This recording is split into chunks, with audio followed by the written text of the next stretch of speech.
merci pour ta grâce. Merci pour ton amour. Merci pour ton soutien. Merci pour les grandes choses que tu as accomplies dans nos vies déjà, depuis que nous avons mis pied dans cette salle. Merci également pour de grandes choses que tu vas encore accomplir pour que notre vie soit parfaite devant toi. Nous prions, Seigneur, que s'il y a des choses qui ne te glorifient pas et qui sont dans nos vies, que tu les enlèves avant que nous quittions ce lieu. Et s'il y a des choses qui manquent dans nos vies et dont nous avons besoin pour la marche chrétienne, nous prions que tu nous remplisses de ces choses pour que nous allions et que nous prions pour toi au nom de Jésus. Merci Seigneur, parce que nous savons que tu nous as exaucés. Au nom puissant de Jésus, nous avons prié et que tout le monde dise Amen. Amen. Que tout le monde dise Amen. Amen. Alléluia.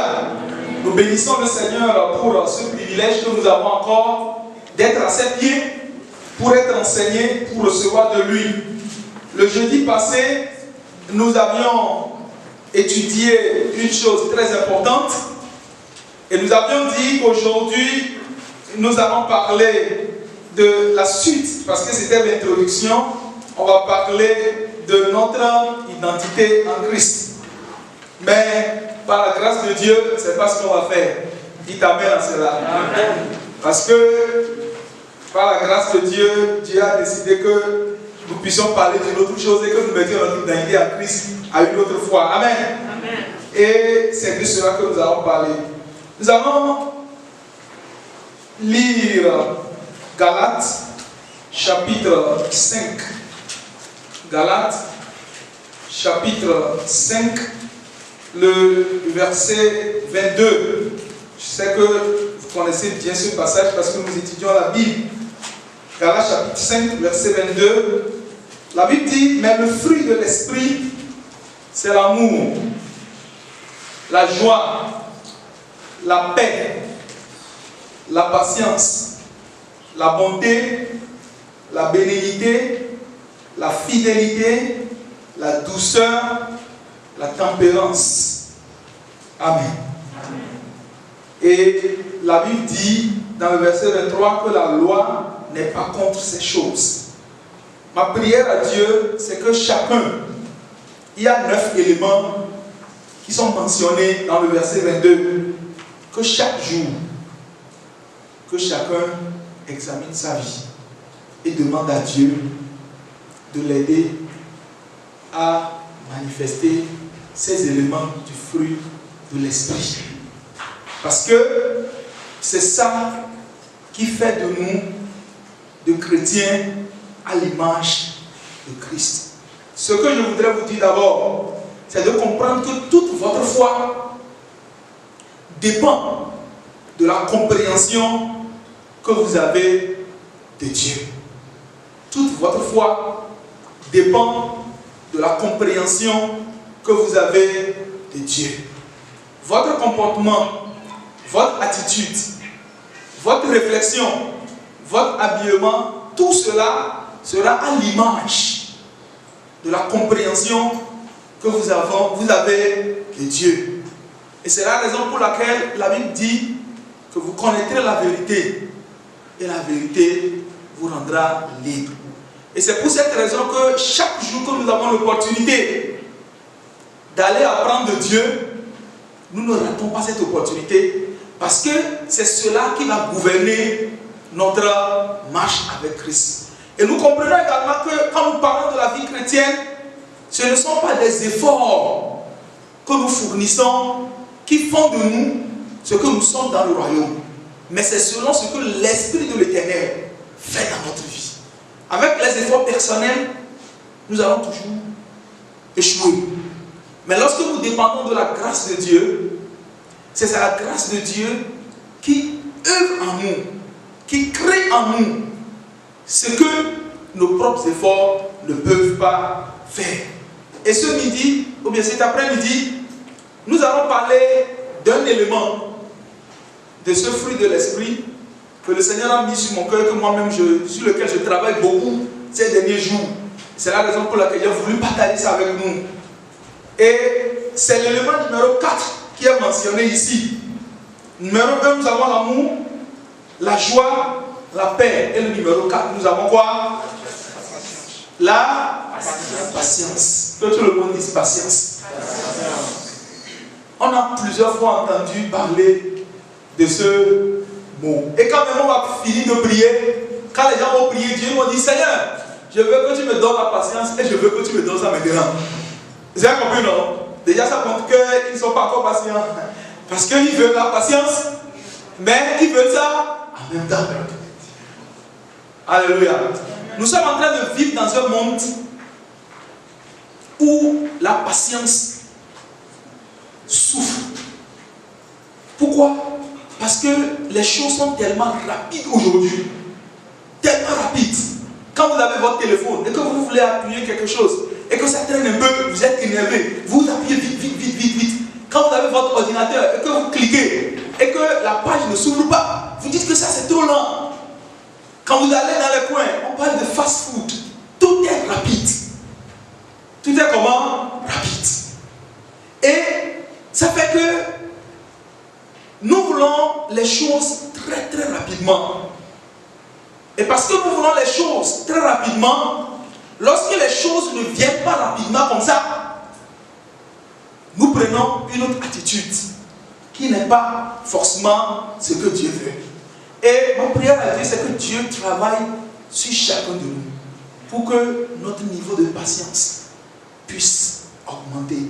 Parce que lorsque nous sommes patients dans notre vie personnelle, dans notre foyer, dans nos relations avec les autres, là où nous travaillons, même dans l'église, cela va être différent parce que nous avons appris à être patients.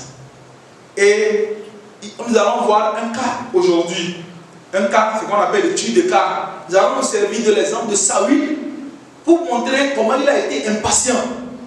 Et nous allons tirer des instructions de son expérience pour que Dieu puisse nous travailler et que nous soyons patients.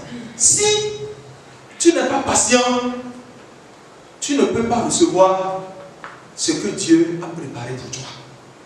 Il y a plusieurs fois, quand vous prenez une minute par exemple pour examiner votre vie, vous allez vous rendre compte que vous avez posé certains actes que vous avez regrettés juste parce qu'il vous fallait un petit peu de temps seulement pour être un peu patient. Vous voulez agir avec quelqu'un, avec votre époux, avec votre épouse, avec votre enfant, avec votre subordonné au service, avec votre supérieur hiérarchique, avec votre pasteur à l'église, avec vos ouvriers. Il a fallu seulement un peu de patience pour que vous évitiez le problème que vous avez causé. Mais parce qu'il n'y avait pas cette patience, vous avez créé des antécédents et cela a eu des conséquences sur votre vie. Mais je prie le Seigneur de nous aider pour que nous puissions être patients. Et quand nous avons la patience rend notre vie équilibrée. La patience, c'est l'aptitude à persévérer dans une activité. C'est un travail de longue haleine. C'est le fait de ne pas se décourager. C'est le courage de supporter. C'est le courage de continuer. La patience est un trait de caractère nécessaire si nous voulons avoir la paix avec Dieu et avec les prochains, ou bien nos prochains. Rechercher la paix avec tous. C'est ce que la Bible demande. Si nous voulons être en paix avec Dieu et être en paix avec nos prochains, il nous faut beaucoup de doses de patience. Pour notre propre vie, pour notre prière, pour notre relation avec les autres, nous avons besoin de la patience.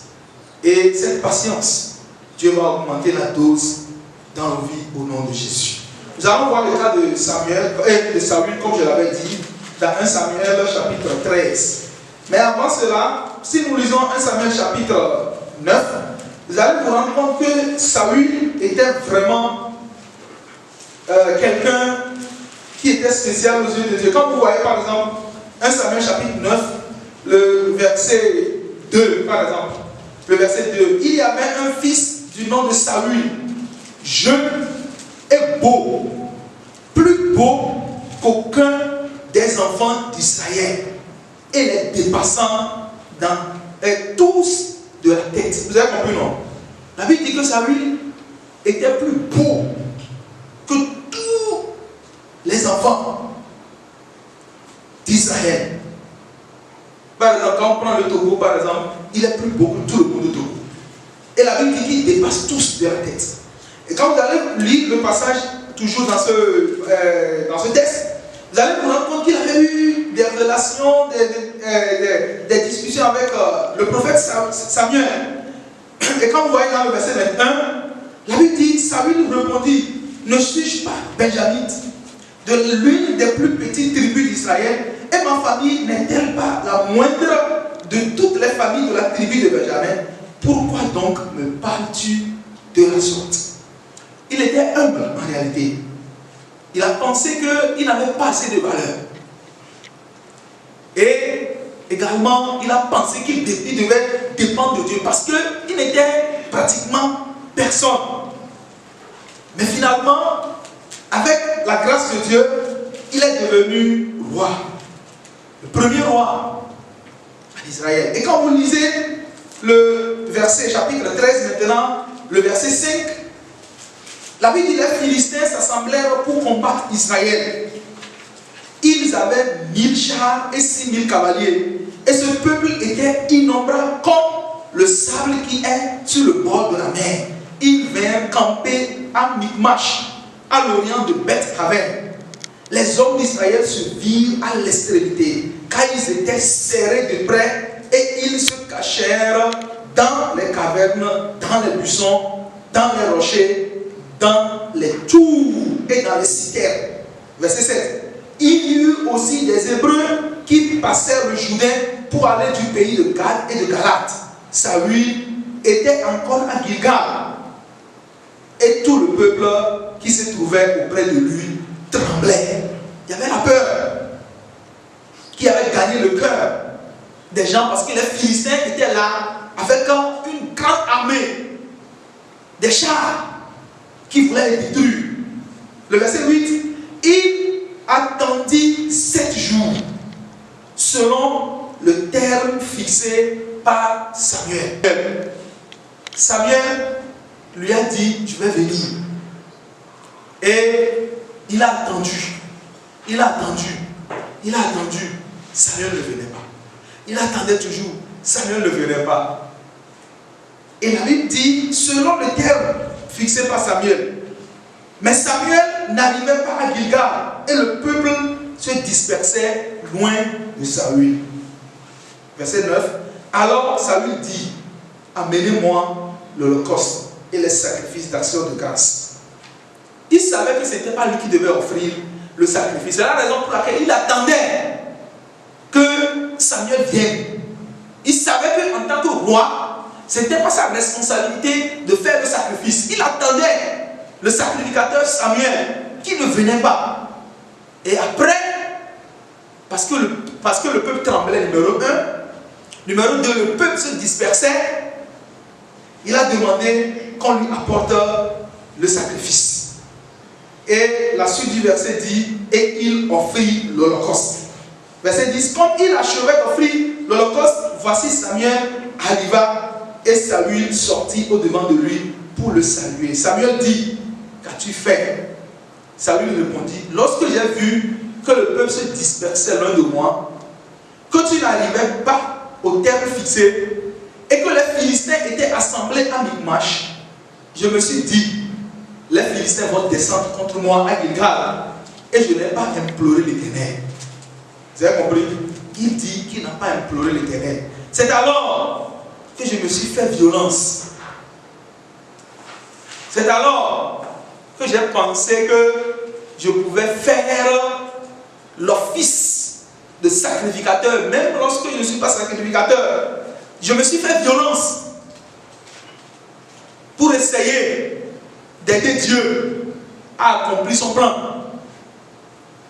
Parce que maintenant je suis devenu roi et j'ai fait violence en tant que roi sur moi-même et j'ai offert l'holocauste. Verset 13, Samuel dit à Saül, tu as agi en insensé tu n'as pas observé le commandement que l'Éternel, ton Dieu, t'avait donné, l'Éternel aurait affermi pour toujours ton règne sur Israël.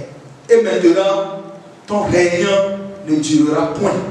L'Éternel s'est choisi un homme selon son cœur et l'Éternel a destiné à être le chef de son peuple parce que tu n'as pas observé ce que l'Éternel t'avait commandé. Je crois que Dieu va nous aider à ne pas nous comporter comme Saül ici. La patience. Lorsque nous allons, par exemple, pour acheter des choses, lorsque nous allons à un restaurant, dans un restaurant, et nous commandons un repas, nous avons faim. Si nous ne sommes pas patients, nous allons aller dans 3 restaurants. Nous n'allons pas manger. Parce que nous allons ici, on nous dit qu'on est en train de chauffer le repas pour nous, et nous disons, vous traînez trop, moi j'ai trop faim, je vais aller ailleurs. Quittez-vous d'aller ailleurs. Vous avez encore faim, vous demandez, on dit de patienter un peu, on va chauffer pour vous. Et vous allez dire encore que non, je suis très pressé. Il y a des gens qui ont raté leur bénédiction. Ils ont quitté des églises, ils ont quitté des groupes bibliques, ils ont demandé des choses à Dieu dans la prière. Et parce qu'ils ne pouvaient pas attendre quelque part, quelques minutes encore, pour recevoir leur exaucement, ils sont partis. Et parce qu'ils sont partis, ils ont gâché leur vie pour toujours.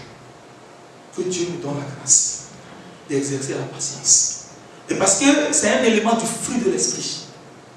C'est ça qui détermine celui qui est chrétien de celui qui n'est pas chrétien. Quand vous allez voir les gens qui sont patients, ils ne sont pas en feu. Vous avez compris, non? Ils sont des gens doux. Et c'est ce que Dieu demande. Et quand ils prient, ils espèrent en Dieu. Le temps que cela prendra, Jésus-Christ accomplit des miracles. Parfois le miracle est instantané. Parfois ce n'est pas instantané.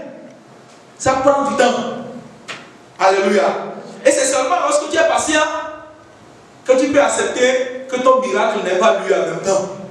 Sinon Jésus va te dire, va te laver, tu vas dire, pourquoi tu vas faire pour l'autre en même temps, et puis pour moi tu peux dire, allez encore me laver. Et puis tu vas perdre ta récompense comme ça. Pour tout le monde ne va pas arriver de la même manière. Et c'est la patience qui va nous amener à comprendre cela. Et Dieu va nous aider au nom de Jésus. Je vais parler rapidement de 3 choses. De la cause, des conséquences et du remède. Quand nous parlons du cas de Samuel ici, je peux parler de 3 choses qui ont causé un peu son impatience. Vous pouvez penser à d'autres choses. Moi j'ai retenu 3 principalement. Il y avait la peur. Il y avait la peur parce qu'il avait vu qu'il y avait l'armée des Philistins qui était là. Et également, il avait vu que le peuple se dispersait. Vous avez compris, non? Et il a pris peur.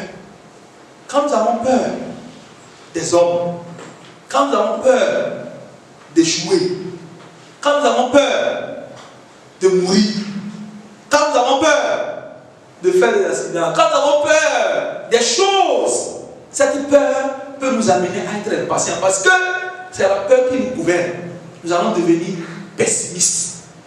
Nous n'allons plus croire aux choses. La deuxième chose que j'ai notée, peut-être qui a causé mon impatience, c'est le doute. Parce qu'il a attendu. Il a attendu. Il a attendu. À un moment donné, il doutait. Est-ce que Samuel va venir? Est-ce qu'il va vraiment venir? Est-ce qu'il va vraiment venir? Tu as prié Dieu pour avoir le miracle. Tu as foi. Quand on prie, tu pries avec force. Énergie. Après quelques temps, ta force est en train de diminuer parce que quelqu'un te propose d'autres solutions. On dit, bon, tu sais, tu vas faire ceci, tu vas faire ceci, tu vas faire ceci. Et puis tu commences par dire, ou bien si je mélange, ça aussi, ça ne va pas aider. Bon, de toutes les manières, je ne perds rien en essayant ça. En le faisant en même temps, tu as douté parce que ta foi a diminué. Tu ne crois pas comme tu avais cru au début et que tu as commencé par prier le Seigneur. Et finalement, tu risques de laisser parce que ça crée trop. Et tu ne vois pas ça. Le doute peut t'amener. Et puis, une autre chose que j'ai vue, peut-être qui peut être la cause de son impatience, c'est l'incrédulité. C'est le fait de ne pas avoir foi. Quand nous n'avons pas la foi, l'incrédulité c'est le manque de foi. Quand nous n'avons pas foi, vous savez, il y a plusieurs personnes, leur foi, j'avais dit dans mon introduction que notre foi dépend de la connaissance que nous avons de Dieu. Alléluia. Notre foi, C'est ça qui fait la différence entre les chrétiens, celui qui a la foi et celui qui ne l'a pas. Et c'est la foi qui va te permettre de continuer lorsque les temps sont difficiles.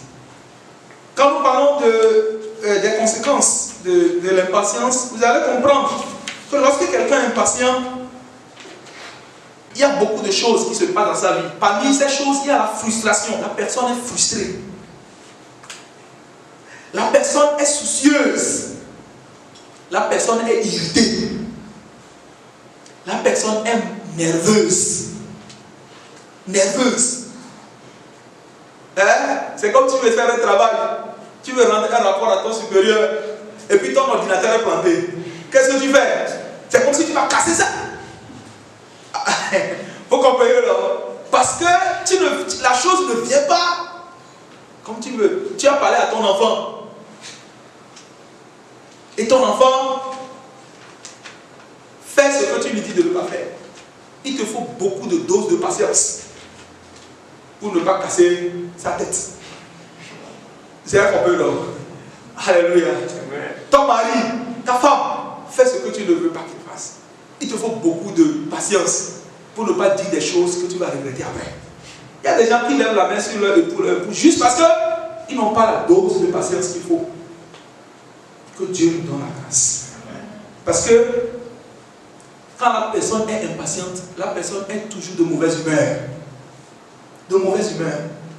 N'est pas joyeuse. Au service, n'est pas content. La personne qui est impatiente est toujours insatisfaite.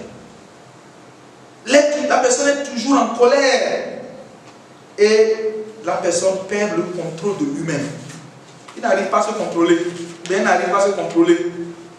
Et la personne a toujours la tendance à blâmer les autres pour la non-réalisation de son plan. Et lorsque la personne est impatiente, la personne ne cesse de blâmer les autres. Il blâme son pasteur, il blâme son mari, il blâme son épouse, il blâme son père, il blâme tout le monde. Que tout le monde est à l'origine de ces problèmes. Parce qu'elle ne peut pas croire que Dieu est capable de nous faire un miracle, d'accomplir un miracle de sa vie. Pourquoi avons-nous besoin de la patience? Quand nous lisons Jacques, chapitre 5, le remède à l'impatience. La troisième partie rapidement, avant de prier. Jacques, chapitre combien? Chapitre 5. Le verset 7. Jacques 5, verset 7. Soyez donc patients. C'est ça le thème. J'ai dit, soyons patients. Soyons patients. Et Jacques dit, soyez donc patients, frères, jusqu'à l'avènement du Seigneur. Voici, le laboureur attend le précieux fruit de la terre, prenant patience à son égard, jusqu'à ce qu'il ait reçu les pluies de la première et de la dernière saison. La Bible dit qu'il est patient. Le laboureur, il est patient. Et il attend. Mais il y a des gens qui ne peuvent pas être patients. Ils sèment aujourd'hui. Ils veulent que ça germe aujourd'hui. Ça grandisse aujourd'hui. Ça produise aujourd'hui. Ça mûrisse aujourd'hui. Et qu'ils récoltent aujourd'hui. C'est pas possible. C'est pas possible. Il faut que nous exerçons la patience du laboureur.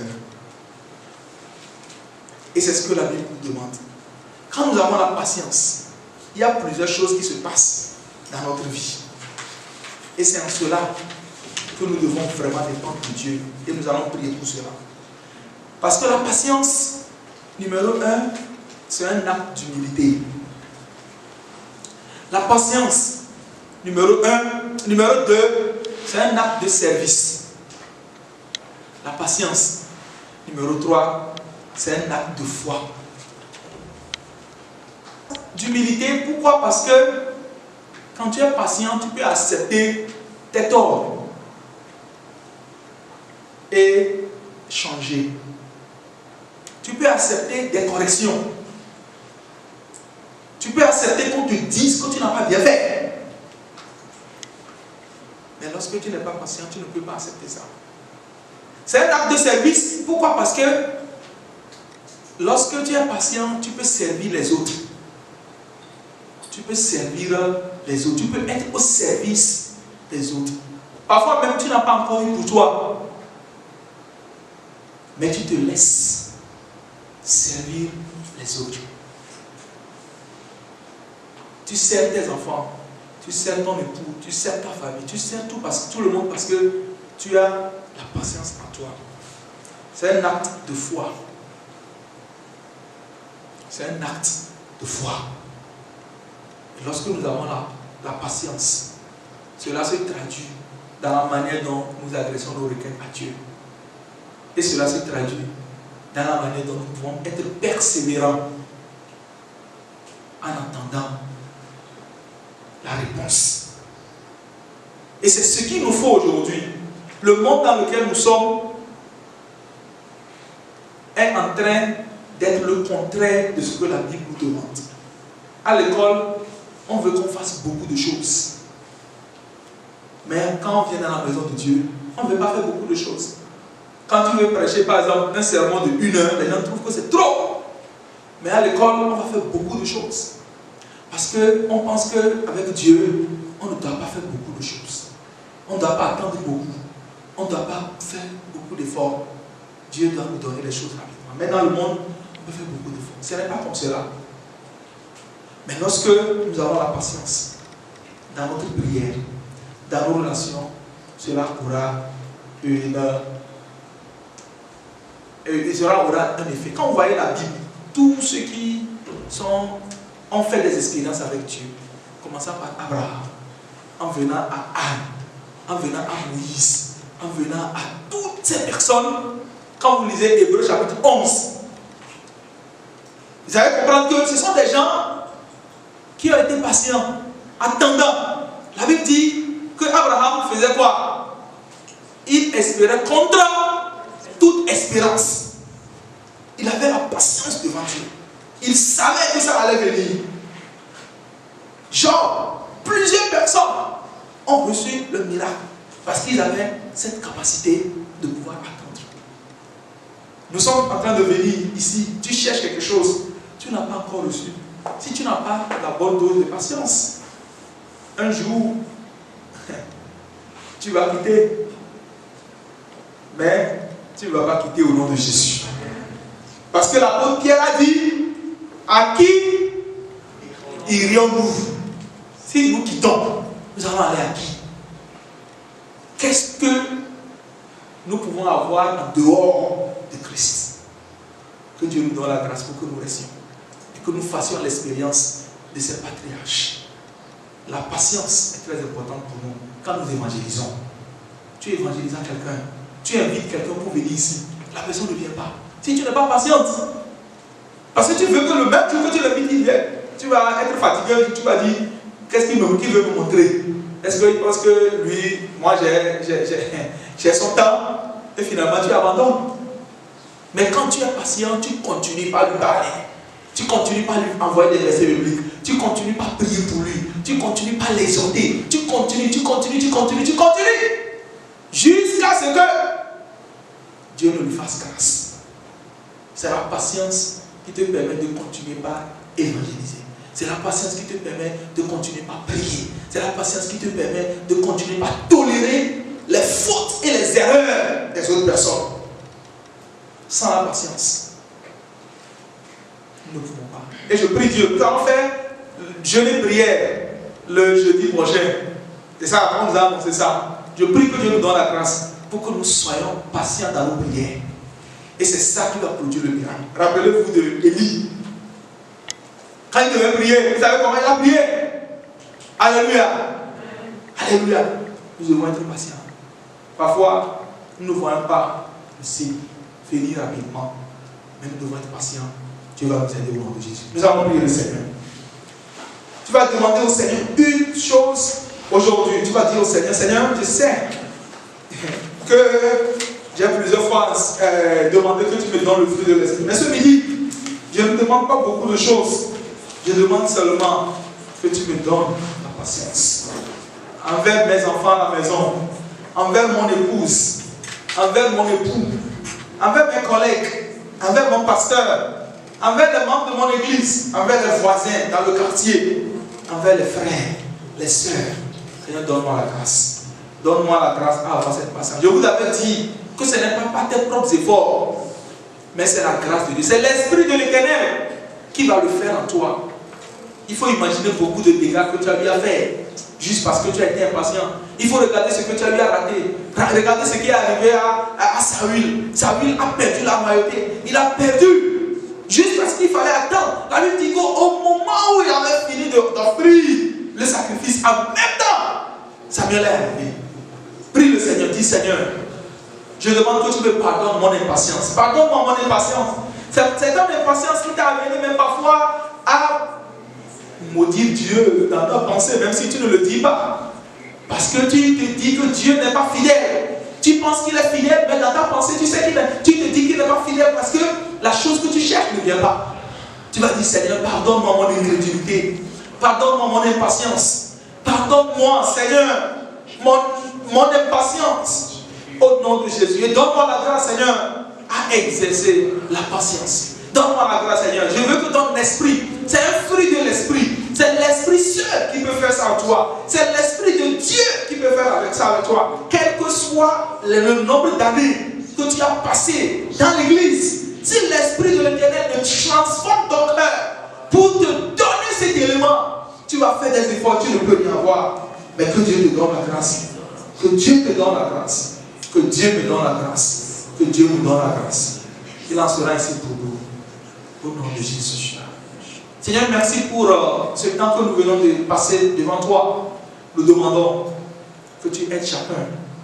Après avoir écouté cette parole, chaque jour, à exercer plus de patience. Au nom de Jésus. Et parce que nous avons demandé que ton esprit transforme nos vies. Les choses que nous avions ratées avant, parce que nous n'avons pas été très patients, que ces choses se réalisent parfaitement dans nos vies au nom de Jésus. Dans nos lieux de service, dans nos familles, dans nos maisons, dans nos églises. Seigneur, comme nous te demandons la patience, que les choses qui étaient gâtées, que les choses qui ne fonctionnaient pas bien, commencent à bien fonctionner au nom de Jésus. Fais un miracle. Les gens à qui nous avions prêché et que nous sommes découragés maintenant parce qu'ils ne font pas ce que nous avons voulu faire, nous avons voulu, nous allons retourner vers eux et nous allons continuer le travail. Les prières que nous n'avons plus fait parce qu'il y a longtemps, on n'a pas de réponse. On va continuer par les faire et tu vas nous exaucer au nom de Jésus. Amen. Seigneur, merci parce que nous savons que tu nous as exaucés.